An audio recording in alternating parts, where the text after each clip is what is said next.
What's up, y'all? Welcome to Christ Culture. That over there is Calvin. That's Key. I call her Key. Her name's Kiana. And we're talking about some real stuff today. Yes. What are we talking about? We're talking about like revelations, Boundary setting, being okay with being alone, and knowing your self-worth. and did we say boundaries? We did. I said that. And also But boundaries you don't pay attention to me. again. Boundaries again. It's real juicy, y'all. So tune in, Yes. and I hope you're blessed by it. Yeah. We were blessed by it. Let's get into it.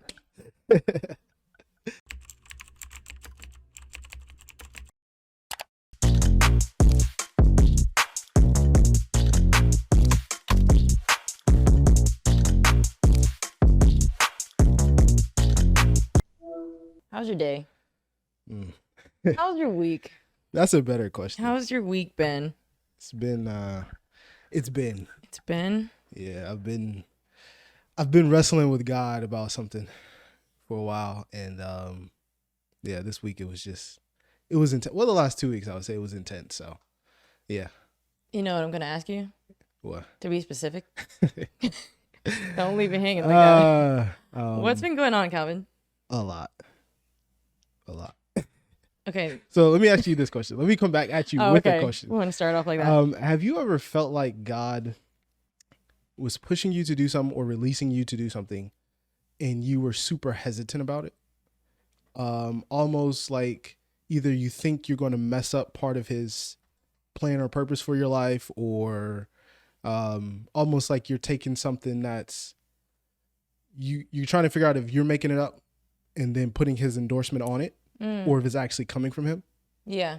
You ever felt like that? Yeah.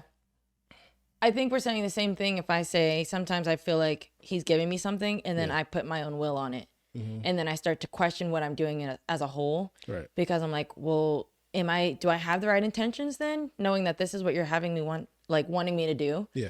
And then I go and make it my own thing. Am I messing that up? Is that what you're saying? Yeah, absolutely. Yeah, absolutely. So I've been in that space for like 2 weeks, and I've just been I feel like Jacob wrestling with God. I've been just wrestling with him for like 2 weeks. I'm like, God, I don't think that's you, man. Like, I don't know if you're saying that, but I also know your voice, and I feel like I'm hearing your voice. So him and I have been going back and forth pretty heavy. And so specifically last week, I was really in the mind state. Like all week, I was praying to him every single night, and I was just seeking him. And I'm like, if this is of you, if this is what you are saying, I need confirmation. I need clarity. I don't want to mess something up. I don't want to take things into my own hands. I need you to tell me that's what you are saying plainly. Make it plain for me. So he did that in two ways that I didn't see coming. I didn't expect. And it was so plain, like it couldn't have been mistaken for anything else. And then even after that, I was still hesitant. What is this? What? I need details. What is it? Can you share? You want to come back to it? Maybe it'll come out. Well, come back. Okay, we just started, so let's get a little warm. Yeah, but the confirmation came in two different ways, and then I found myself still being hesitant. So then let's rewind to last week, Sunday. Yeah. I don't know if you realize how convicted I was during that message. Do you remember the message Pastor Stephen preached last week? Remind me. So he was preaching about the children of Israel outside of the promised land. Yes. And how God had brought them all the way through the wilderness, and they had found ways to trust him throughout the wilderness, got to the promised land, and then didn't have the courage to go in. Yeah, that one got me too. Yeah. That one really got me too. I'm sitting there like, okay. One, I was like, when I listen to sermons sometimes, I put myself in other people's shoes so much that I'm like, wow, this message would bless that person. Yeah. This person would really feel something with that. Mm-hmm. And then sometimes I also overlook the way that I actually feel and then apply it for myself. So then I was like, no, actually I could apply this and be what got me about that message was that he was saying that he's giving you everything that you need. And especially when you're in that wilderness place, he's like, okay, now go. And like, these are the things that you've asked for. He's like, well, what's the point of me giving it to you if you're not going to do nothing with it? Because look at everything that I've already given you, and you're still asking for more without acting on what you already have. So you're hitting every button right now. I feel that. I feel that in so many areas of my life. And that's why, like, going forward into 2023, being super intentional about the things that I am setting out to do.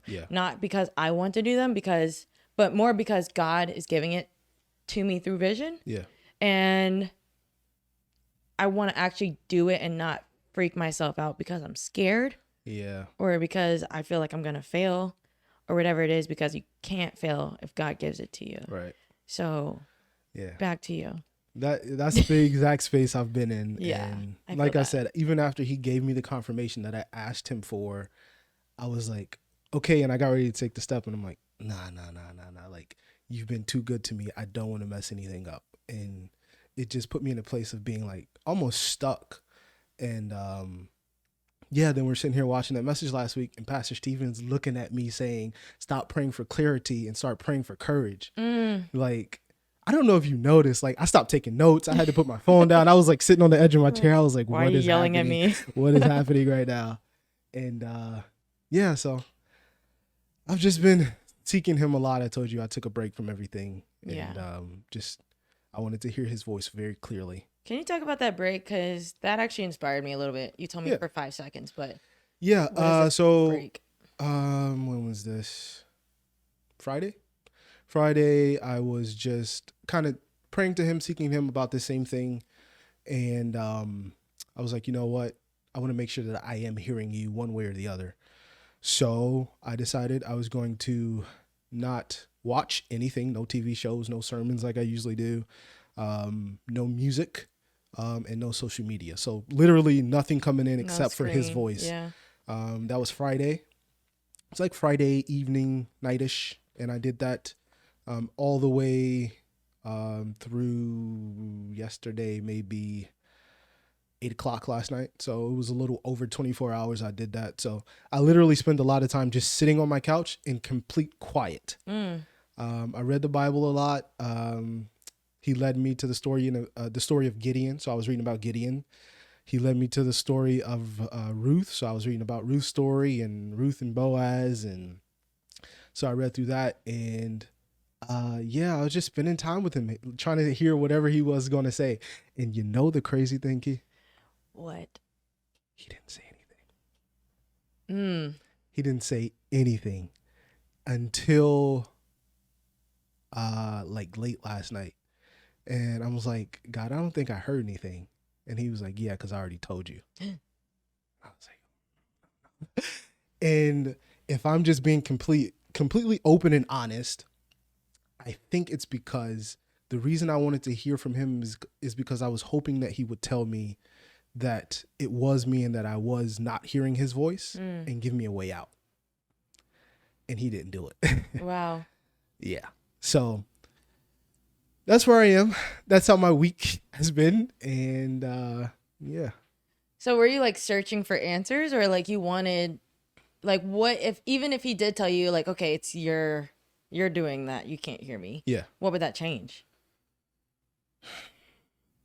It would have I think it would have gave me an excuse not to do what I know he told me to do.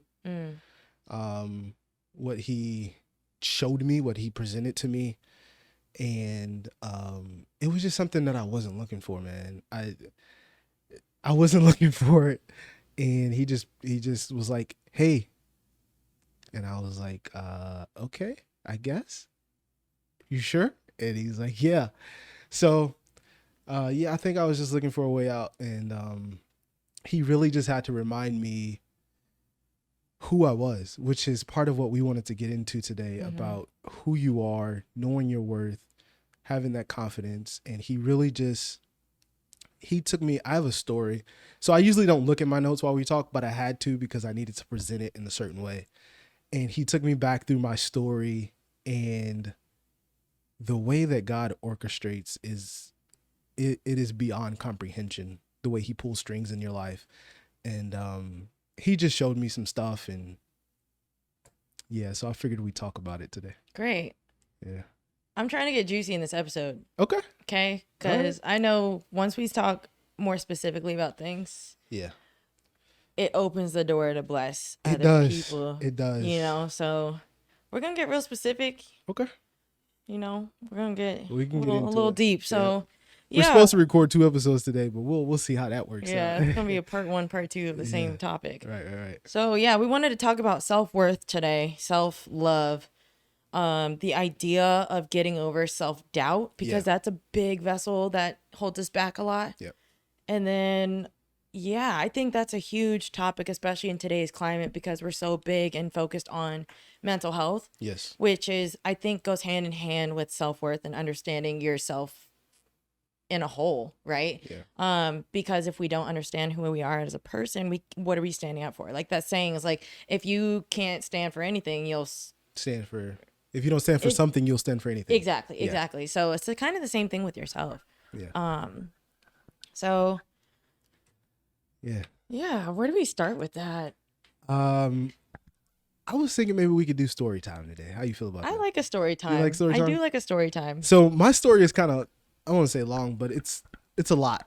So do you want me to go first or you want to go first? You got a story that you're thinking about? Talking about self-love? Yeah. Not specifically right now. Okay. But yeah, I know I have a bunch, but okay. I know you have one. You want me to just get going and we'll see where it goes? Yeah, let's let it. All right. So when we discussed this topic, and I started just thinking about it or whatever, the first thing that came to my mind, of course, was what? A TD Jakes sermon. Oh gosh. Literally my favorite sermon by him ever. I've listened to it so many times. It's actually about Gideon. So that's how I ended up reading about Gideon this week. The title of the sermon is "I Didn't Know I Was Me." And he just talks about Gideon not knowing who he actually was until the angel showed up and said, "You're a warrior of the Lord." So I was just looking at that and seeking the Lord all week. And he kind of took me back to this year, some of the different things that he dealt with me on. So I want to, for a moment, go back to March, end of March, right at the beginning of April. So I've alluded to the situation I went through this year a lot on the show, and I've never given full context to it. Mm-hmm. And that's for a very specific reason, because that's coming out in a different way. So you will all have full context to that story. I can't say too much about it. So we're still not getting it today. Yeah. Okay. But I just want to let you know there's a reason I'm doing it. I'm not trying to beat around the bush about it. But so this is March, April, in the midst of something that I literally cannot put into words to get another human being to understand what I was going through. And it was around this time, I remember one of the days, my father would come pick me up from my mom's house, and we would literally just drive around in the car because I couldn't do much. And we would just spend a few minutes talking to one another. And we sat in the parking lot, and I forget how it started, but I ended up just crying, just boohoo crying. And, he asked me, "What's going on? What's on your mind, son?" And at that point, I hadn't really developed a personal relationship with God, but God told me something. And it was one of the first times that I clearly heard his voice. And he told me, he said, it was 3 words that I just kept hearing. And I told my dad this day in the car, and I was hearing "forged in fire." So there's like a TV show. I don't know if you ever seen it, but it's like blacksmiths. They make tools and whatnot. And definitely not. In order to make a sword or something, you have to heat the material up before you can begin to pound it into form, into the tool. And he was telling me "forged in fire." I'm like, why? What does that mean? I don't know anything about it. And long story short, he was telling me that he was putting my raw materials of me into the fire to heat it up so that he could form it. And he told me that he was creating me into a weapon. So I'm in the car telling my father all this. I don't know what it means. I don't know anything, and I'm boohoo crying and I'm snotting and my dad's just sitting there. And we're having this conversation, and I finished and I looked at him teary-eyed and I said, "I don't know what it means, Dad, but when he's finished with me, there will be no place he can send me that I won't go for him." Wow. And my dad looked at me and he started smiling. And I'm like, how could you be smiling, seeing me in this state? My dad's been watching me deteriorate for 3 months at this point. Mm-hmm. And he's like, "Because I've been waiting for you to go through this." Wow. And I was like, What? He was like, when you have the type of calling in your life like our family has, you have to go through a moment like this. Mm-hmm. And later I found out that he had already told my mom. Now, my father and my mom don't really talk. They're divorced. They've always been cordial and made sure I was okay. Mm-hmm. But they don't really speak. But while I was there, they had a conversation that I didn't know about. And my father had told my mom, because she was so worried, he told her, I know what this is. Don't worry about it. Mm. And so he was expecting this moment in my life. I didn't know what was going on. I'm hearing this forged in fire stuff. I'm like, this is crazy. I just want to get better. I just want to come out of this. Little did I know at the time that that was part 1 of a 3-part revelation. I thought that was it. And you have to fast forward all the way to 7 or 8 months later before I got the other parts. Wow. Which is something we've talked about before. God doesn't give you everything at the same time. So June 19th, 2022, this year, June 19th. So Juneteenth? six-ish, I said this, months ago, I accepted the calling on my life on June 19th. I called my father, told him I was tired of running. And that was the day that the heating stopped. So remember we were talking about the forging. The heating stopped and the forming began. So I was hoping that that was the end of the journey, but it was just another type of bad. Now, instead of being heated up, I'm being beat. Yep. but I didn't understand the context to it. So literally he just began beating me into the form that he needed me to be. I didn't know that until maybe a month ago, which was 7 or 8 months from when he first told me the whole forged in fire thing. So you remember several episodes ago, I was talking to you about the morning I had when I was walking, and he told me a bunch of stuff. Mm-hmm. I mentioned to you briefly that he told me some stuff about the calling, but again, I didn't tell you any context to that. The reason is because I did not know if I was released to do that yet. Yeah. So I feel like he has now. So I'm going to speak to it a little bit. And I know I'm long-winded, but I want to get it all out. It's all good. Yeah. So that day is when he actually gave me part 2 to a 3-part revelation that, again, I didn't know there was more to it. So on June 19th, when I accepted the calling on my life, notice I've always called it the calling on my life. I've never said once what it was. Mm-hmm. I didn't know what it was. That's why I always say that. So the first thing I just want to say is when it comes to a calling on your life, that does not mean that you know what it is. When you accept it, that simply means whatever he has for you to do, you will do it. Yeah. So I accepted it, not even knowing what it was. Yeah. And then that morning that we talked about before, he told me what it was, and it kind of scared me, but I'm just going to go ahead and put it out there. What is it? 2 words. War wager in his kingdom. Okay.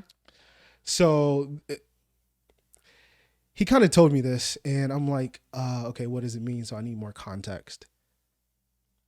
He said something to the effect of, there are enough soldiers in my kingdom fighting battles. I need more people winning wars.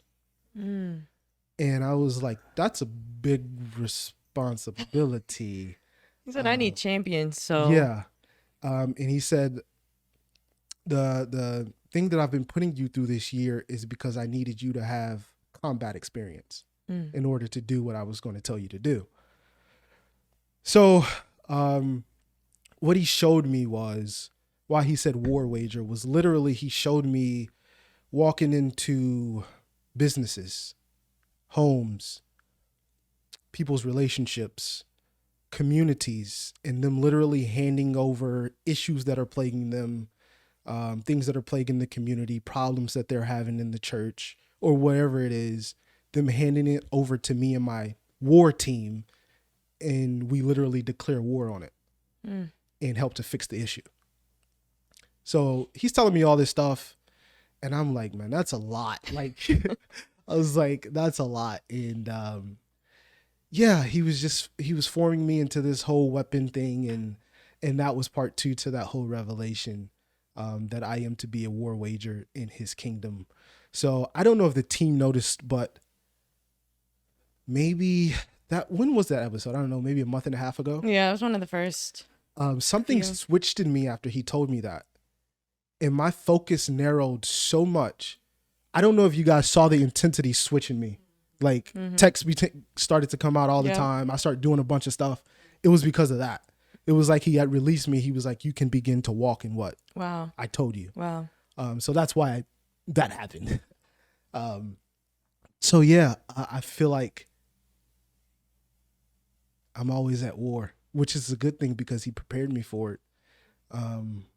But yeah, so after hearing all that, of course, I think that's it. That's the big finale, right? That's what I was going to ask you. I'm like, how do you know it's 3 parts? That's so a great question. Finite for you to say there's only 3 parts. He's probably laughing like, you literally know there's like 12. Right. This is just the first few chapters. And that's so crazy you say that because after part 2, I'm like, okay, that has to be it. That's all of it. It can't be anything more. And then he laid something on me and I was just like, all right, you got to just stop now because that's a bit much, God. I guess I'm just going to share it. Please.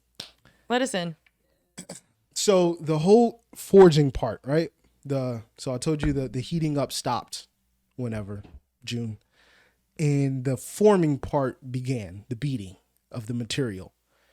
And when he revealed that, I thought, okay, it was just forming me into the weapon that he needed me to be in his kingdom.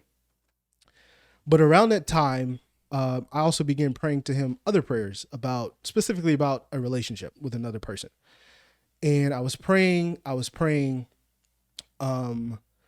for, a woman, just a godly woman to come into my life or whatever the case is. And right around the time that he was forming me, the third part of the revelation was kind of, while I was beating you into form to turn you into a weapon for my kingdom, I was also forming you into what she was praying for. Wow. And I literally saw pictures of her praying.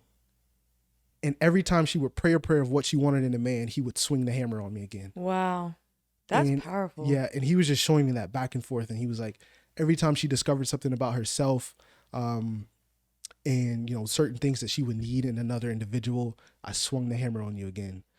Every time, she prayed, a specific thing that she wanted in a man, I swung the hammer on you again. And I was just like, wow. And he was like, yeah, I was almost because of her prayers, I was going through what I was going through in a good way. Yeah. In a good way. Yeah. I don't mean that in a bad way, but yeah, he kind of told me that, and I don't even remember what I was going to say after that, but that was the third part of the revelation that he revealed to me. And then I just didn't know. I was like, where did that come from? Like, I wasn't looking for that. Why did you bring that up? And it just goes back to God's timing. We always talk about his timing in the fact that sometimes things don't happen when we want them, but how about when he says it is time and you think you're not ready for it? Yeah. Yeah. Wow. Okay. Wow. Yeah.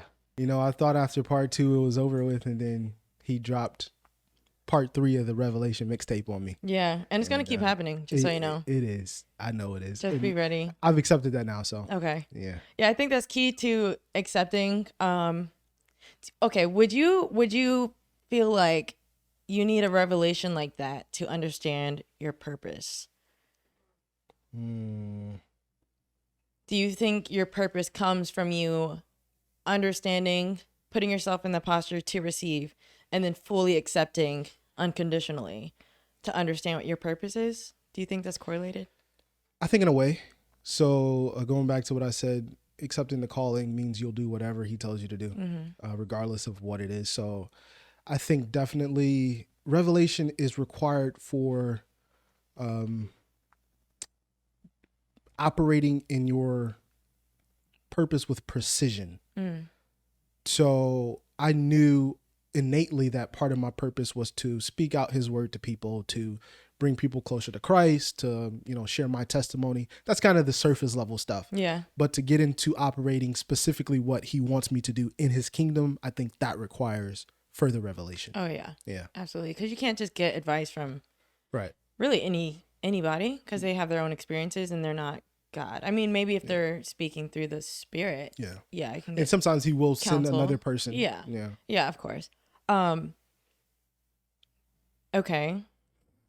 I guess to piggyback off of the idea of purpose through what God is speaking to you, how does that affect self-worth? So, it was very important that he took me back through that journey for several reasons, but the biggest one was relating to the topic we're talking about today. He needed to get me to understand who I was. So back to that sermon title, I didn't know who I was. He needed me to see that. So there's a scripture that comes to mind that says, who is man that God is so mindful of him? Yeah. So when he showed me how he was the entire time pulling the strings of my life, putting me through this dance, and it was just like, he said, why would I just do that for anybody? And it just shows his love for me and the value he places on me. And it reminds me of who I am and the confidence I need to have in myself. So I think it was everything for my just self-awareness and just confidence that he reminded me not who I was in my fleshly body, but who I was to him. Yeah. The ultimate validation. Absolutely. And I think, validation comes from God. Yep. In my experience, that's been the case, where it really takes perspective as well and maturity to understand that the things that you're going through are meant to refine you for that purpose. Yeah. And taking that time to really accept it is a key part in the process, because you have to learn that you have to take yourself out of it. Where, like, once you find a posture of, this isn't just about me. It was never about me. It was never about Jesus being, oh, I'm just Jesus, all these things, I'm going to be the one to do this. He was working in God's glory. So when we take ourselves out of the situations that we go through, like, oh, this is happening to me, oh, this sucks, where like in the life right now, it probably does suck. But if you change your perspective to say, like, okay, God is molding me right now. He's shifting things in my life so that I'm better equipped for what he's calling me to do. And it takes that perspective, because if you don't have that perspective, then you're just going to be looking at it like, this is so unfair. This is happening. And why is this happening to me? And then all these other things start to come in, where you start to have jealousy and envy and rage towards outside events. And that takes away from the purpose that God is showing you. So I think in my experience, I definitely had to find my worth in the word. Understanding that these things that I was doing that I thought were fun, or that I thought were filling a void or whatever, were actually the things that were draining me. And I had to realize that I had to let go of those things. Like looking at Galatians, it's, the consequences of like sin, right? Where it's idolatry and sexual immorality and envy and jealousy and all these things. I had to look at that and let it go, to be like, okay, I don't want to have those characteristics in my life, knowing that that's going to bring other things to crumble. I would rather look at the fruit and study the fruit, because the more you study what's right, the counterfeits are more obvious, right? Like there was a study, I can't remember, it's like for bankers or something.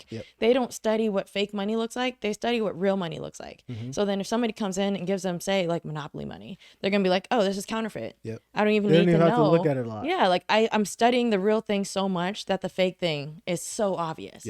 And so I wanted to live my life like that, where I'm like, let me look at the fruit, where it's gentleness, it's kindness, it's being, having humility, having compassion, being considerate. I wanted to study that in my life. And that's actually where I found my purpose, because I completely reflected that on, wow, I'm looking at these things, these qualities that are good and that are kind. And that's exactly how God loves me. So now that I know how God loves me, how do I reflect that in my life? And how do I present that out? And not only did it clear up a lot of negativity in my mind and my thought processes, but it also cleared up a lot of anxiety and stress that I was holding in my heart. Like my heart literally like just started to clear out. Like, yeah, of course I'm human. Like I still have things that I stress about, but the difference is now I understand the perspective of it, where this isn't happening to me, rather than it's happening for me, to build me, to produce bigger things. and not even just things. It's not tangible. Yes. But bigger purposes. Okay. It's not just about me. We got a hand raising in our audience. Oh, we got a question? Yeah. Come on. What's up? So, like, just speaking on that, right? I just feel like this would be a good time to ask a question that most of our audience would be thinking about at this specific time. So what do you do to get rid of that self-doubt? Right? We're talking about self-worth here, but the opposite of self-worth is self-doubt. Absolutely. So what do you do to get rid of that? And I think you mentioned some things, and I feel like that would be the perfect segue question. Yeah, it is. There's a lot of analysis that has to happen. We don't like to do the groundwork because it's nasty in there. Nobody wants to clean up a mess, right?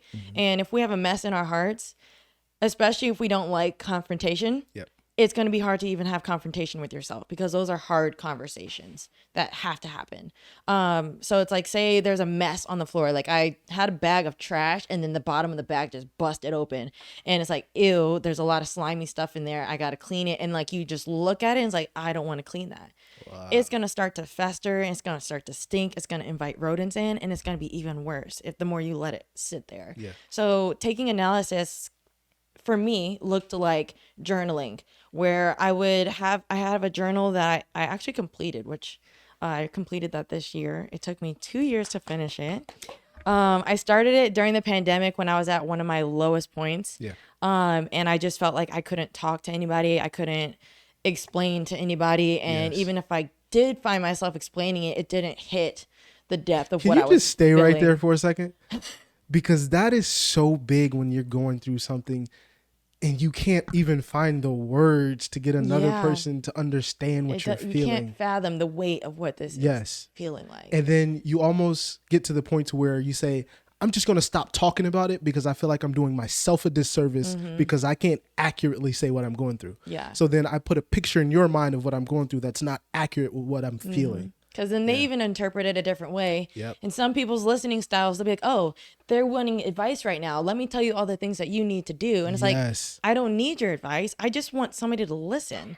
And I just want, not even just to listen, I just want somebody to understand. Yes. I just want somebody to understand. Yes. And seeking for that and like getting these walls, like I have people around me who love me, yes. But at the same time, it's like, you're not quite getting it to the point that I need to express it. Yep. So journaling was a huge saving grace. And for me, I called her Journey. Her name was Journey. So I would always write it like a letter form, like, hey, Journey. And then I would have no format. I would just brain dump for like however long I needed to. Yeah. Sometimes it would be like, hey, this is what I did today. I went to Trader Joe's. I had a good lunch and I was actually pondering on this idea for a while. I don't even know what it means, blah, blah, blah. And then other days I'd be like venting, like, I'm so sick of this person, blah, blah, blah. And like, I'm tired of being in this place that I'm at right now in my mind. And like, I just can't seem to figure it out. I'm so frustrated. Like I would have all these emotions in this journal. And what I found after completing it for 2 years, what I would do sometimes if I felt stuck, I would go back to a random page and see the things that I wrote down and where like almost check in where my head was at that time. Yep. And it was so interesting because most of the time when I would go back and look on those things, I'd be like, wow, I have grown because I no longer feel that stress. Yep. I can see where God delivered me from this position right then. And also like, this is what I was praying for then. I have that now. Wow. Yeah. So that put a lot of perspective in getting a hold of the events that were happening in my life. Kind of like what you were saying, where it's like you look back in retrospect and you're like, oh, this was actually helping me become who I was today. Yes. Rather than it being the end of the world. You know, so journaling was a huge thing for me to overcome that self-doubt, because on top of that, me understanding every aspect of who I was and how I was communicating essentially to myself, I was able to speak nicer to myself. Because, you know, me looking back to Key of July 2020, where she was like, this sucks. I just want to stop. I want to quit. You know, I could look back and be like, keep going, keep going. Like if you could see where you are today, just like keep going. Yes. And so I'm able, like even being able to speak on old Key, even in today when I'm stressed, I'm confident knowing that there's 2 years from now, Key being like, keep going. Oh my God. It gets so much better. You don't even understand. And even if it doesn't get better than where it is like that this moment right now is so important that you have to figure it out. Yes. You're not even figured out. You have to go through this right now, and it's okay. Yep. Because you're gonna get out on the other side. Stay in the fight. So just stay in the fight. Wow. I got a quick story about that. Let's go. This is a quick one though. Yeah. When I came back this year, I was packing my apartment because I was about to move. God had other plans. I'm still here, obviously. Yep. But I was packing my apartment and I was going through some old totes with some old stuff in it. And I'm sitting there and still just not in the best way at the time. And it just felt overwhelming. And I was like, how am I going to move in the midst of all that's going on? And I was looking through books trying to figure out what to throw out and what to keep. And I picked up a notebook, an old notebook from like 7 years ago. And when I picked it up, I grabbed half of it and it flipped open. So coincidentally. Oh. And I picked it up to see what that page said. Now, this was a school notebook that after high school, I had wrote a note to myself in. Wow. So everything in here except for this page is school notes. Yeah. But I opened on this page and I'm sitting there on the couch looking at it. Papers everywhere because I'm throwing stuff away. And it was a note that I wrote to myself about a goal that I was trying to reach 7 years ago. Wow. And it literally said something to the effect, not this time, Cal. We're not giving up. And I just sat there on the couch like in disbelief that God cares so much about the details like that. And something small like that can just get you like, you know what? Yeah, not this time, Cal. We're going to keep moving forward. So when you just said that story came up. Interestingly enough, we always say how God speaks through people. Yeah. Have we ever thought of the idea that God speaks through ourselves? Like we speak to ourselves, but God is funneling the words and the emotions that we have. Yes. So then you go back in retrospect, like imagine that wasn't even you writing that. Yeah. But God used your fingers to write that. And I thought it was about something completely different. Right. And then you put it into perspective and like into context and you're like, I actually needed that word from myself right now. Yeah. What? So think about how much God has to love you for 7 years ago, him to say, hey, I need you to go over to your desk and write this because you're going to need it in 7 years. Not even knowing that you're going to find it. You still even have the books. Right. And be throwing stuff out and it open to that page, right? Yeah. That's crazy. Absolutely. That's crazy. Another thing about getting over self-doubt. I just passed my behavior change specialization test. Woo woo. Furthering education. So there's this thing called self-efficacy. Okay. Do we know what that is? Talk to me. Self-efficacy is confidence of you achieving things through the habit of achieving things.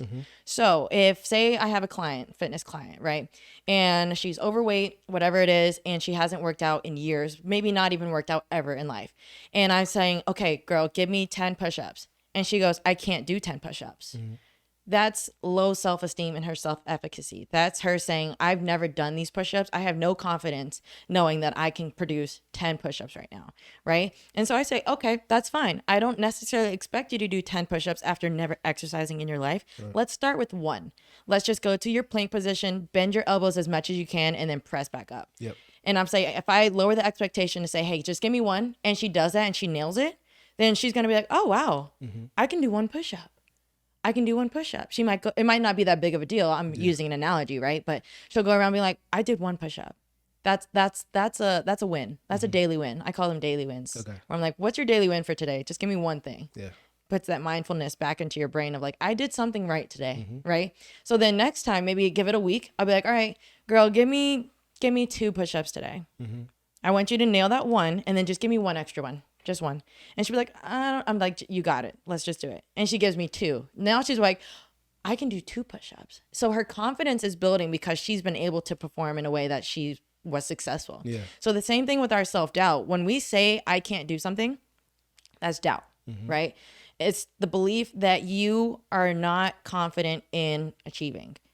I also tell my kids this. If they're in class and I'm teaching them something, you cannot say I can't do it. The can't word is a bad word. Yes. So then they know now if somebody says I can't from across the room, they're like, she said can't. And I'm like, now do it. You actually have to do it, right? Yeah. Prove yourself wrong and show yourself that you can do it. Yes. Because once you get over that hump of like, I can prove to myself that I can do this, that confidence kicks in, and that's where you start to eliminate that doubt because your brain is like, actually, no, I can actually accomplish this. Wow. The more you start to get into that routine of I can accomplish this, even if it's small, that's the key here. So if a goal is way too big, it's going to be harder to obtain. Yeah. Shrink it. If it's way too big, you can't achieve it. Shrink it to the point where you're like, oh, I can do that, but I can do this. I can do this. This might be small, but I can do that. The more you do the little stuff and succeed at it, the more likely you will start to increase 1%. That's good. That's so good. Yeah, I can attest to that. I was there before, and I started doing little by little. And I eventually got to the spot to where now God has to be careful what he says to me because I will go do it. Yep. If he says something, I'm like, all right. I got it. Yeah. He was like, go jump off the building. All right. I don't know how this is going to work out, but you said do it. Yeah. And you build yourself up to that point. Yeah. So the other thing that came to mind about self-doubt, I think part of getting over it is you have to be able to do an accurate self-appraisal. Which is, you alluded to it, getting in those crevices, cleaning stuff out, figuring out exactly who you are. So I kind of liken it to like a vintage car. Okay. Say you buy a car. That car has a value, right? It already has a value. But if you begin to put the investments into it, money into it, getting new tires, getting new rims, getting new paint, fixing the interior, all those different things, the value of it increases over time. So the same thing with you. You have to make those investments in yourself and then watch your value increase. But then you also have to be able to do that accurate self-appraisal and understand that everybody can't afford you. Because if you begin to sell yourself to people or to situations or to jobs or anything that still has that old price tag on it, there's going to be a deficit there. Yes. Relationship, whatever the case is, like, you have to always be able to do an accurate self-appraisal. So when you're getting over that self-doubt, just remember, hey, every time I read a book, every time I think positively to myself, every time I do anything that increases my value, I have to be aware of that. And I have to go back to that appraisal, mark off the old price, and write down the new price so that I can make sure I'm selling myself to the world accurately. Oh, we can talk about that. Let's talk about it. Okay, we're going into self-worth, right? Yes. Knowing your worth is a process. You have to know who you are. You have to understand the ugly parts of yourself, not tell those ugly parts that they're ugly. Be like, okay, you're beautiful just as you, like, cause you know, I was gonna say something. It's probably gonna come out bad. I was like, you know, there's ugly ducklings, but you don't call them ugly. Yeah. You know, I was going to say children, but all children are beautiful, right? So it's the same thing with your emotions. All emotions are still beautiful, even if you feel like, oh, that's kind of a mess right now. Just tidy it up, you know? So with the self-worth thing, I have a story. Let's go. All right. So I was living in a different state earlier this year, and I was like, hey, I want to get into the studio and start teaching again. I've been missing it. I've been wanting to do it, and I really have a lot to offer to educate these kids on the craft of dance. I danced since I was 3 all the way up to high school, competed at a national level. I did college, got my degree in dance choreography, and then I went and had a professional career in LA. So here I am feeling like I have a lot under my belt. I have so much to offer that I want to give, right? So me and it's a different demographic. So it's a lot smaller than what I'm used to here in the DMV area, right? So I'm going out, I'm pitching myself to these studios. Hey, this is who I am. This is my resume. This is what I got going on. And I want to come to your studio because I see that your studio has a lot of potential. I want to take them to the next level, right? So I pitch myself to all these studios because it's a smaller area. They're like, hey, we know you have a lot to offer, but we can actually only give you this much for your hour, right? And I said, it's not even 25%. Not even 25% of what my rate normally is, right? So then I find this studio there. I'm like, okay, this is actually a really good studio, and I'm gonna do it outside of the money. It's never about the money. So I'm just gonna actually take that rate. Actually, no, I negotiated. I said, well, meet me at least 50%. And they said we could do 30%.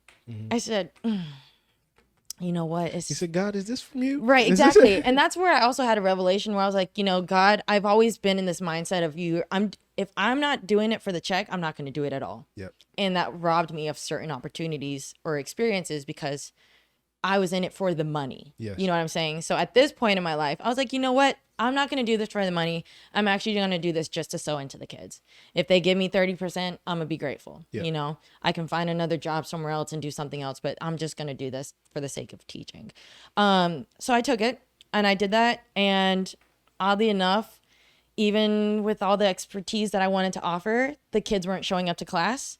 And so I felt disrespected because, you know, here I am coming in almost as a guest choreographer, artist, whatever, and I'm only getting like 2 people in class. Wow. I'm like, this is almost, not only is it like I'm not using the money or doing it for the money, I don't even have the kids. Right. You know, so you can't even accomplish what you I was like, this is actually almost a waste of time. Yes. Almost, Yep. you know, like I'm sewing into these 2 kids that I have, but at the same time I was like, it's kind of sucking me dry right now. Yes. You know, so God had a huge plot twist in my life and I moved back home. Yeah. Right. That wasn't in my plan. I was not going to move back home, but I did. Accepted it. I accepted that calling for him to be like, hey, I keep bringing you back home. You're going to stay here. I said, all right, I'm going to commit then. If I'm going to be here, I'm going to commit. I'm going to go into these studios and I'm going to pour. I'm going to pour out everything that I can. Within a month of me moving back home, I had 3 job opportunities that were paying me more than my rate. Wow. Because I'm like, hey, this is my number. And they're like, do you see your resume? We need to pay you more. Yeah. I was like, bet. Okay. Wow. So now I'm able to make a living off of the passion that I have, off the experiences that God has given me in my life. Yeah. And I feel so fruitful, not because of the money, but because I'm in 3 completely different areas, teaching 3 completely types of kids. And I am so fulfilled because these kids are amazing. Wow. And they're all so dedicated. They're hungry to learn. And I'm like, I'm fired up. Wow. I want to give you everything. I want to give you everything. And it's not even about the money. Like one of the jobs that I have actually still, that's probably worse paying than the first job in like the other state I was living in. That one's almost like a volunteer job. It's pretty much a volunteer job. But I was like, you know what? I want to take these kids. I want to take them somewhere. Yeah. So I took it. And it's so fulfilling. It's so fulfilling. So knowing your worth, you know, I was almost downplaying my worth up there, being like, oh, okay, like I know this is what I'm giving, like what I can give, and it should be compensated. Yeah. Because I've worked so hard in my life for this, but I'm going to take it right now. Yeah. That was me almost like minimizing my worth, especially them not even showing up. That blows me. Like, don't come and like not be hungry to learn. I got so much to teach you. It sounds like in your case, it wasn't even that you didn't do an accurate self-appraisal. It was that you did it and then still settled for something underneath that. For the sake of God, for the sake of Jesus. I said, you know what? It's not about the money. I'm going to suck it up. Yeah. But then it just was still not that. And that's what I was going to ask you. Do you feel like, okay, yeah, if he tells you to do that, yes. Yes. But absolutely. I feel like there are also times where he says, no, I don't want you to do that because you're worth more than that. Yes. Yeah. Yes. That shows up in my life as relationships. Okay. I learned a lot about my self-worth through relationships that failed. Yeah. Wow. That's a word. I learned so much about my self-worth after a breakup because I would go through breakups thinking like, this is what I want. This is what I saw my life going as, and I would be crushed because my own expectations of what I thought and needed my life to be were not met. So in that perspective, I said, why is this happening to me? This sucks. This is terrible. My heart is in shambles, drama. And then after I kind of healed from that, I went through a process of, well, I need to love myself. I need to love myself. I need to love myself. I need to love myself. And that's where I found my worth, because then I detached my worth from somebody else's abilities to show me appreciation because I wasn't giving myself appreciation. Yep. So I was able to learn how to do that. And what really helped me is going into the word, because he said, you are my princess. And I said, I'm a princess. Princesses don't. Nobody told me that. Princesses do not cry over little boys. Yeah. They do not. Yeah. So I'm not going to cry over that because I have a kingdom, and I also have a king that's coming to get me and make me a queen. Yeah. But also I'm a queen without a king. So it's like, you know what I'm saying? Yeah. So I had to go through those breakups looking back in perspective. I'm like, oh, that didn't happen to me. That happened for me because now I leveled up. I leveled up. That was a whole bar. Ugh. Yeah. After you figure out your own worth, it changes everything about your mindset. Can we talk about worth and boundaries? Because it's one thing to know your own worth, but how do you let other people know your worth? That's a good one, because sometimes you look around and see those people who can't afford you, but it's like, how do I tell them that? Yeah. How do I get the point across to them that they don't have the currency to afford me?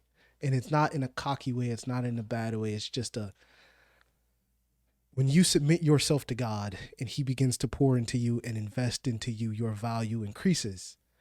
And when you know that value, it's like, hey, this is no disrespect to you, but my value is not what it is because I'm so great, because I did a bunch of stuff. Right. It's because of the way that he validated me and the value that he placed on me. And just, you don't have the currency to afford me. How do you go about that? I know you asked me, but I'm asking you. You could do it with love and grace, right? Yeah. God spoke with truth and grace. Yes. So you're not like, I'm better than you. Sorry, bye. Right. Like, God wouldn't say that. He'd be like, I understand that this is where you're at, but let me challenge you a little bit. Not just to show you that I'm leveling up, but I challenge you to level up as well. Ooh. Sometimes that's love. Yes. That's love, especially if you have a close connection with the person, like whether it's friends or whatever. Like sometimes we have friend groups for a certain season in our life and we outgrow those friendships because we've outgrown that mindset that we were in at the time. So sometimes those friends can get left behind or those friendships expire. There's nothing wrong with that. That doesn't mean you have to be hasty or like nasty towards those people. There's still people that loved you in that time of your life. So you still love them. But sometimes it's like, hey, for what I'm doing in my life right now, for the things that I'm valuing, I'm taking a different step right now. Yes. And I'm not saying that I'm looking down on you. If anything, I would love if you came with me. Yes. You know, like let's level up and go together. But if not, it's okay for us to have different paths. Yes. I'm still going to love you, but we're just going to be at different spots. And that's okay. Yep. That's beautiful. You know, so I think that also comes back to confrontation, where you're going to have hard conversations in your life. That comes with maturity. If you can't have those conversations, you're not quite mature yet. Yep. You know, and boundary setting is not easy. Not at all. Especially with the closer you are in that relationship. Yeah. It's not easy. Yeah. So it's okay to let friendships expire because you don't always need to take them into the next chapter with you. Yeah. I want to go back for one moment to where we were talking about how do you set those boundaries and let somebody else know, hey, maybe the currency that you have right now is not where I am. That's okay.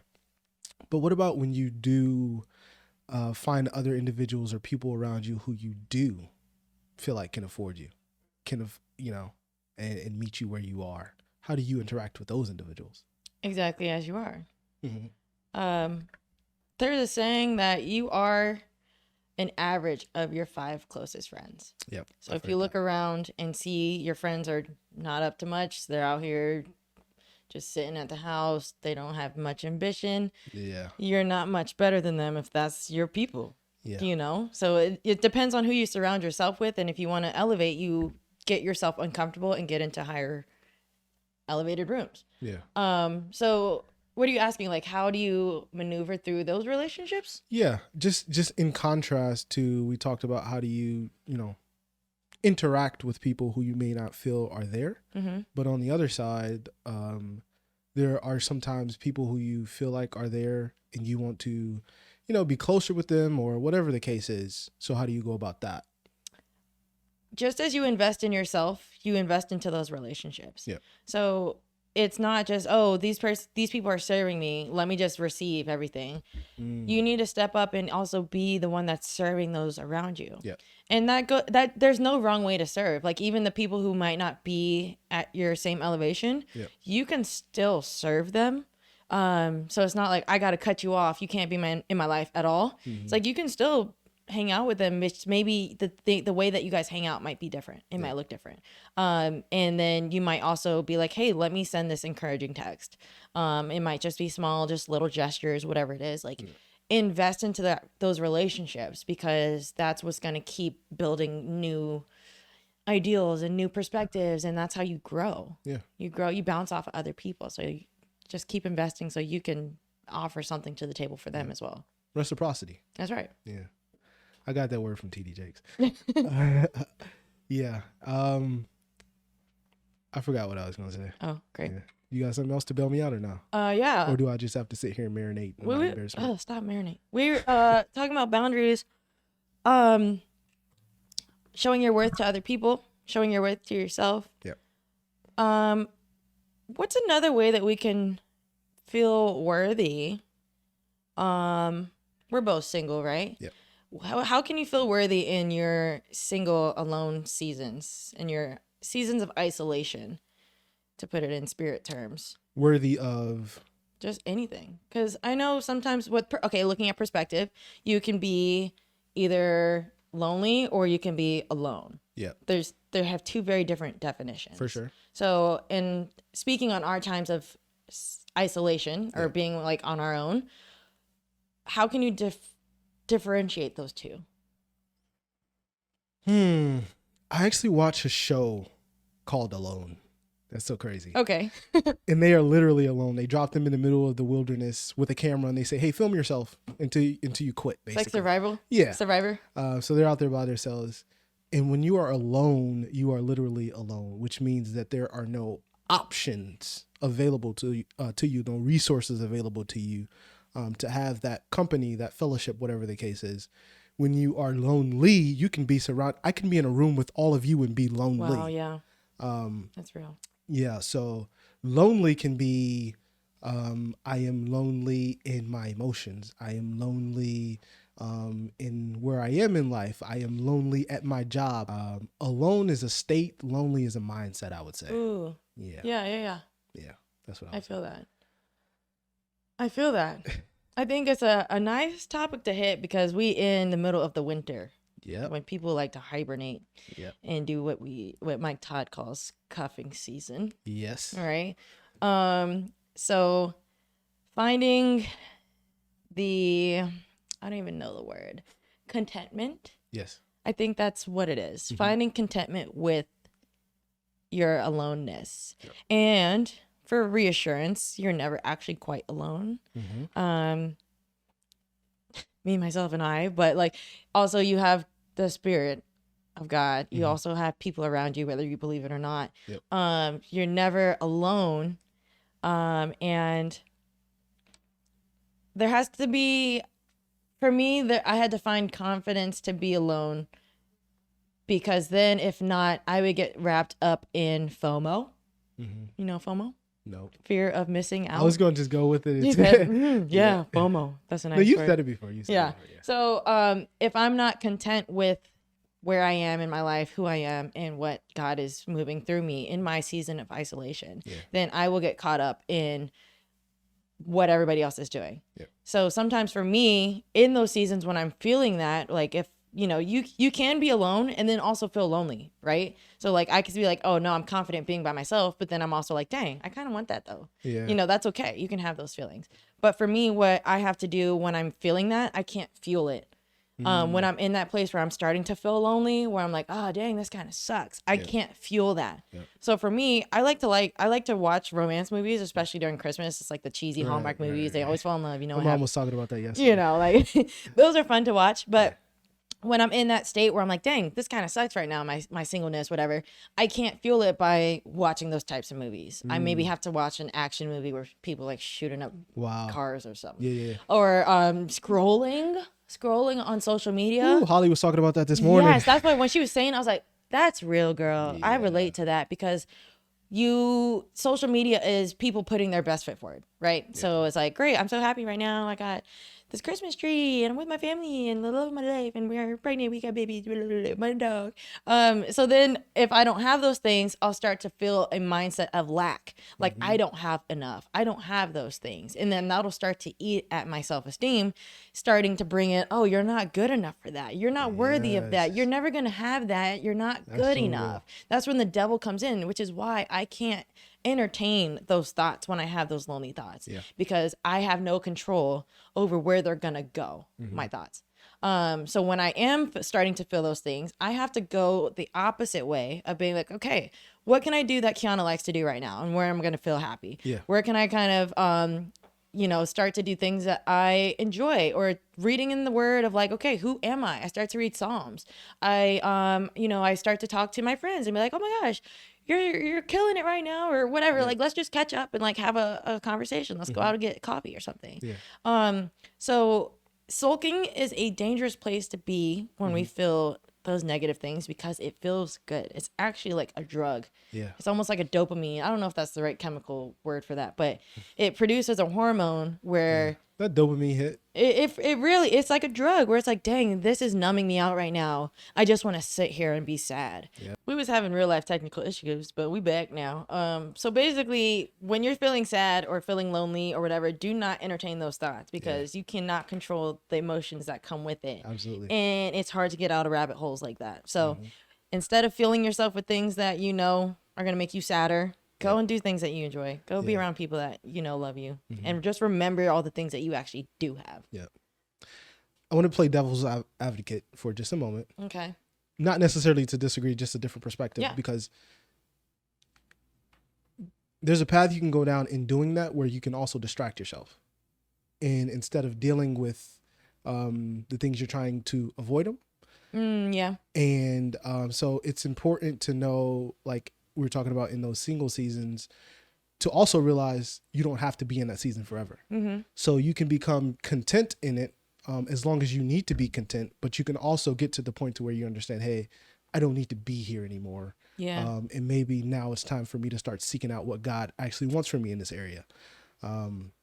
So yeah, be content for as long as you need to be content. But when that moment comes, then just know that it's time to shift, because even in my own experience, I've gotten stuck there for so long. I'm like, no, I'm good. I'm content. I'm happy to be here. I like this area. This is good. And then and God's like, well, but I got something for you. Right. You said, no, I'm good. I'm good. Slanging yourself. Happy God. I'm happy. Drawing my smile on everyone. I'm happy. Yeah. One thing I want to piggyback off of that is, not ignoring the feelings that you have. So I'm not saying like just brush them under the rug. You can't feel them. Yeah. Is how you channel them. So if you're like, hey, I am really sulking right now, instead of going on social media, go back to your journal and write it out in a progressive way that's actually going to help you understand the feelings that you're feeling. So it's like, okay, why are you wanting that? Why are you wanting what this person has? Why are you wanting these feelings? Is it validation that you feel? Is it lack of love that you experienced as a child? Like, what is it? You need to understand those feelings, because if you don't, you may go out on your own and get what you want. It's not going to last because you didn't do the work to heal what it is that you're yearning for. Yeah. Or not even heal it, but quite understand why you want it. Okay. The why is going to be big. Yeah. All right. So you ready to do some questions? I'm ready for some questions. All right. So this segment of our podcast is called Questions from the Audience. And our audience is our crew member today. And then we take questions from our cave people online. If you want to leave a comment somewhere in on social media or on YouTube, and we'll answer those questions as well. What we got?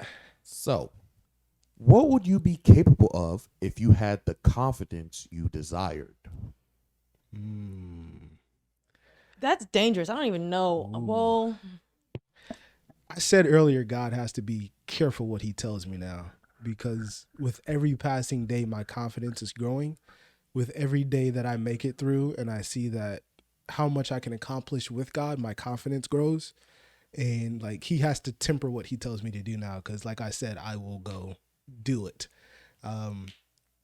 So your question about what do you think you could accomplish if you actually had that confidence? I would say that I am actually firsthand witnessing what I could accomplish if I had that confidence to step out on those things that I want. Yeah. I understand that. Yeah. Because to me, for me to say like to answer that question, if I had the confidence to accomplish something, that means that confidence is like a finish line. It's like a finite thing to achieve. And I think confidence produces itself in different levels as you progress. So like my confidence today is not the same as the confidence it was back then. Yep. Not even saying I have more confidence. It's completely different confidence. Yeah. Where my confidence back then was like, okay, if I do this, then I can get this house, this mansion, and I'm have all this fame and all this success and all this money.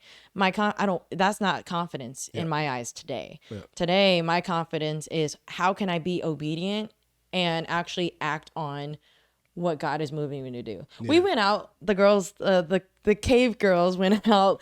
We went shopping last night and we played this little game as we're walking through the mall. Mm-hmm. And Tay was like, all right, you have 1.5 minutes to give out 5 compliments. Go. As we're walking through. So I'm like, for me, normally giving compliments is easy, but I was like, I feel so much pressure now that I have all this time on me. So then as we're walking by, I would literally be looking at people and be like, okay, what is it? Can I like tell her that I appreciate about her, or like him and his shoes, or like whatever. So like getting out of that comfort zone, that was finding a confidence where I'm like, it has nothing to do with me. It has everything to do with me giving to somebody else. And what was rewarding about that experience was that every single time we gave a compliment, that person would light up and be like, oh my gosh, wow, thank you. Like I got this from Shein, or like, wow, like, yeah, I love this too, whatever. Like, it was so cool because that was a different confidence that I didn't really recognize until we like were playing that game. And it was so fun.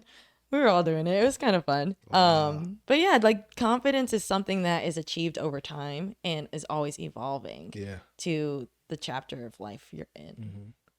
And I want to be honest because like I said, I'm seeing what my confidence could achieve, with God. But if I'm just being totally honest, like how I started the show off, there are still some areas where I am not as confident as I should be. So in some areas, it's very easy for me to do what God tells me to do. And then in other areas, I'm very hesitant. And it's going to take building more confidence in that area to get there. And I think the only way to do that is with experience and just trusting in him. If he said it, just go do it. I will say one thing. Yeah. Bravery. Confidence, courage, is one thing that you can fake till you make, and nobody can tell the difference. Really? If you pretend that you're going to go fight a lion, and you're like, I'm going to go fight a lion, but I'm going to pretend like I'm doing it as I'm doing it, you're actually still being brave. You are. So you can fake bravery because it actually is bravery in the act of you faking it. That's true. So wow. If you're afraid of doing something, just pretend. Yeah. Pretend you're not doing it, but do it. Yeah, do it as you're pretending. Yeah, wow, that's good. So we can get into this question. What steps can you take today to improve your tomorrow? Don't worry about tomorrow. Oh, that was it. Oh, yeah. That's it. That's I had no elaboration simple, just like that. I had no elaboration. Practical steps you can take to improve your tomorrow. Going back to my BCS, you can take 1% of a step every single day. A lot of people get stuck in their progress because they feel like they have to do this all or nothing reach. Yeah. Where if I can't take 1,000 steps today, I failed if I did 100. Yeah. Right. But yesterday you did 50. I mean, probably more than 50 steps, I hope. But you know what I'm saying? Yeah. Like you did more than you did yesterday. So that's still progress. So if we focus on the smaller act of let me just be a little bit better than I was yesterday, today, right now, then that's better for tomorrow. Yeah. Because I go into tomorrow, my tomorrow is currently my today. You know what I'm saying? And then I just keep this mindset of 1%, just a little bit more. Yeah. Like say if I'm going on a jog, everything is fitness related. Yeah. If I'm going on a jog and I'm like, I want to get to 30 minutes jogging and I'm currently at 15 and I'm winded, then tomorrow I'm going to go 15 minutes and 30 seconds. Yeah. And I'm going to feel good with that. Little baby steps. Let me expound upon that just a little bit. So I said, don't worry about tomorrow. But one of the prayers that I pray every morning when I'm walking out the door on the way to work, outside of praying for, friends and family, is I always ask God, I say, allow me to extract everything from this day that you have for me. Ooh, I like that. And that's just like a little thing that I do. I have this little saying I always say to myself throughout the day, and it's just earn your right to sleep at night. So I try to, when I get into bed at night, I want to be tired. Not meaning I necessarily physically exhausted myself and I'm like falling out, but like everything that he had for me to accomplish in that day, everything that I could learn, everything that I could do, I did it. Yeah. And now I've earned the right to go lay in my bed. So I have a rule. I don't lay in my bed until it's bedtime throughout the day. I don't take naps. I don't do any of that. And I just try to extract everything from a day that I can. Whether it's a word of God, whether it's learning something, whether it's complimenting somebody, like whatever it is, I just want to get it out of that day. Yeah. So I would say that will help your tomorrows, just making sure you do everything you can in your today. Yeah. Being intentional. Yeah. Being intentional. I've gotten into the habit of making to-do lists. Wow. But like I use the Notion app. Okay. This is not a sponsor, but it could be. I use the Notion app and I go through on Sunday nights, I go through every single day. It has like a drop down of like tasks. So I plan out my days like for the whole week. So it'll be like, okay, I'm going to wake up, go to the gym at 5. I'm going to work glutes. And then I'm going to come back. I'm going to study for 2 hours. And then I'm going to make breakfast at this time. And then I have 3 clients, blah, blah, blah. I'm going to, everything is planned out. Even like, okay, call your insurance company today or go get your nails done and then come back and call your best friend because you haven't talked to her in like 3 weeks. Like it's that intentional. And what I find is that I go through my day feeling juicy because when I click when I click it off, it like crosses it out. Yeah. And so at the end of the day, I look at my list and be like, wow, I did all that stuff today. Yeah. Bomb. That was a great day. That's crazy you say that. Did you see the notes in our team meeting, how I put green check marks next to stuff? I do that every day. And just like you said, I scroll through and I see all that green. I'm like, all right, you can go to sleep. That's a scientifically proven like hack that works for people. When you actively see what you're checking off, it builds that efficacy in your head, being like, wow, I did that today. I did that. And even on the things that you didn't check off, finding that that's okay because I still have tomorrow. Now I'm going to put the unchecked things first on my list for tomorrow. And I'm going to work on those. And even if I don't get everything checked off, I'm not beating myself up. I'm just like, oh, okay, well, we're going to hit it tomorrow. Sounds good. Yeah. All right. We want to do one. You got one more? All right. What we got? About revelations. So what does it mean to have a revelation and how do those revelations tie into improving your self-worth? I would say a revelation is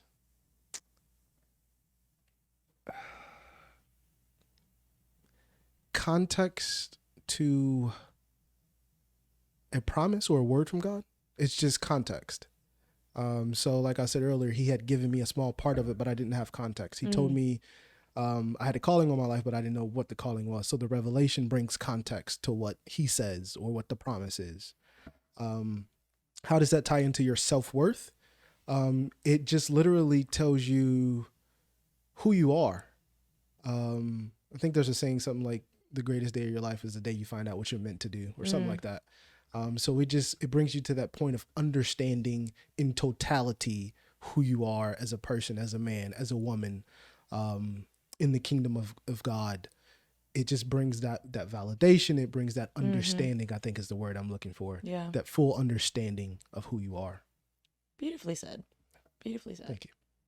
I would say revelation is almost like your guide.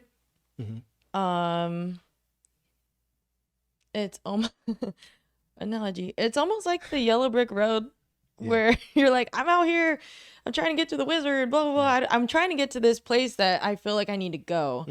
But I don't know how to get there. And so I'm on this route. And then if I see a yellow brick, then I know to come over this way. Okay. So it's almost like he's giving you direction. And sometimes that comes in a form of a dream. Sometimes dreams are very important.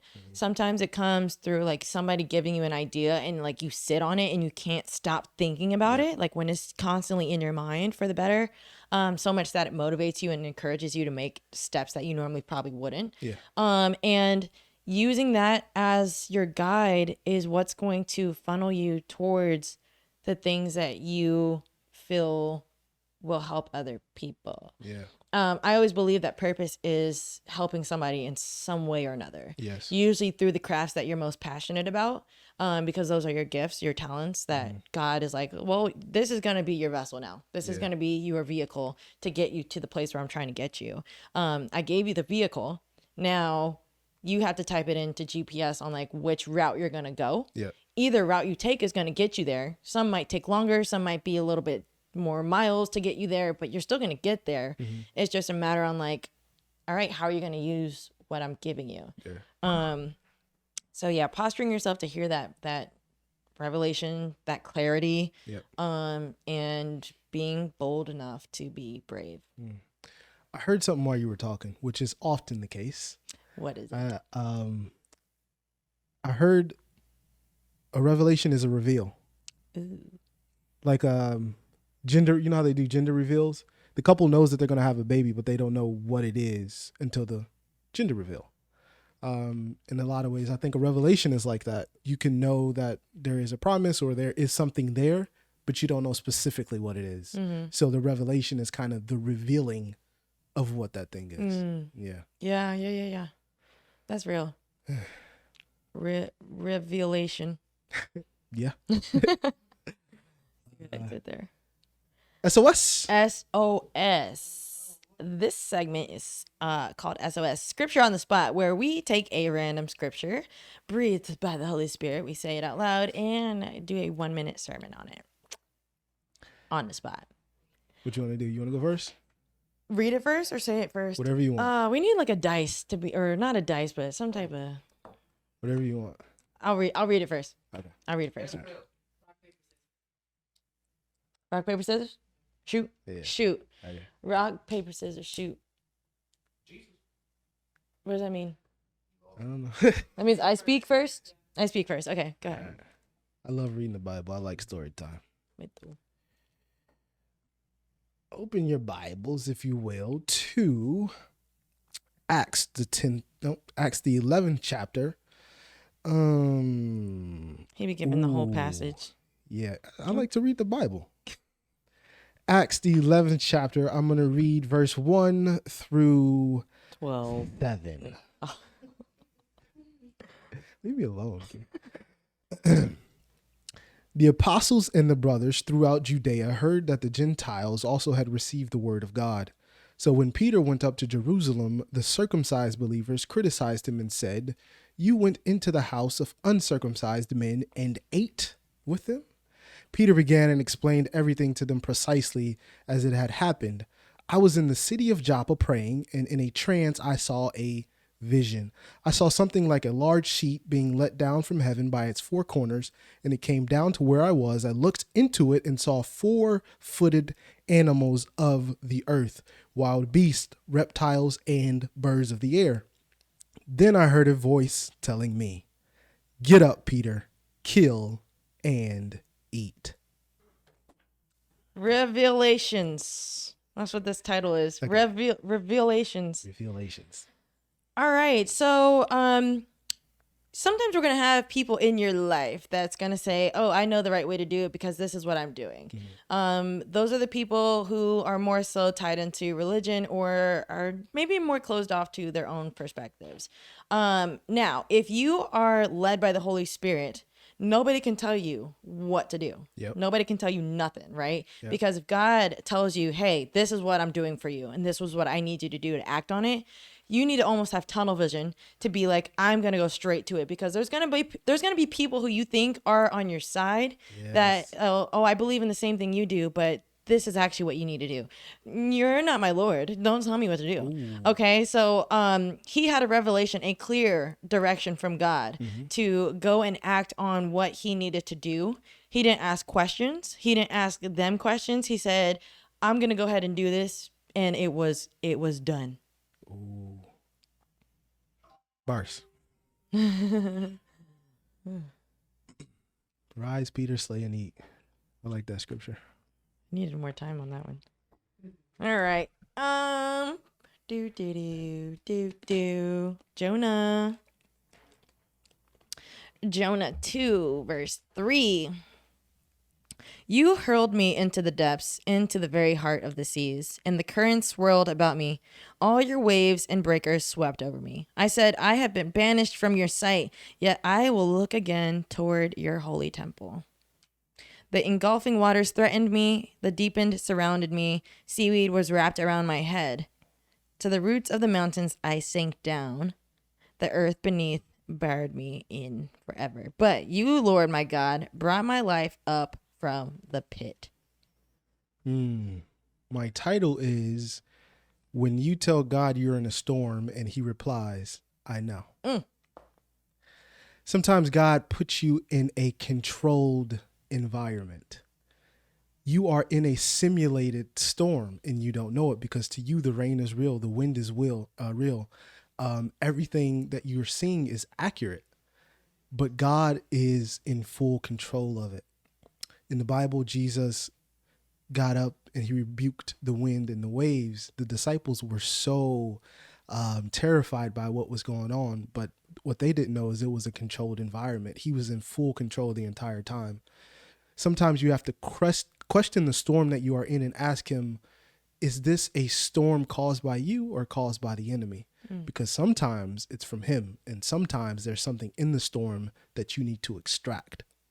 So look out across the water and ask Jesus, is that you walking on the water? And listen to his voice, because if he says yes, then you should not fear that storm.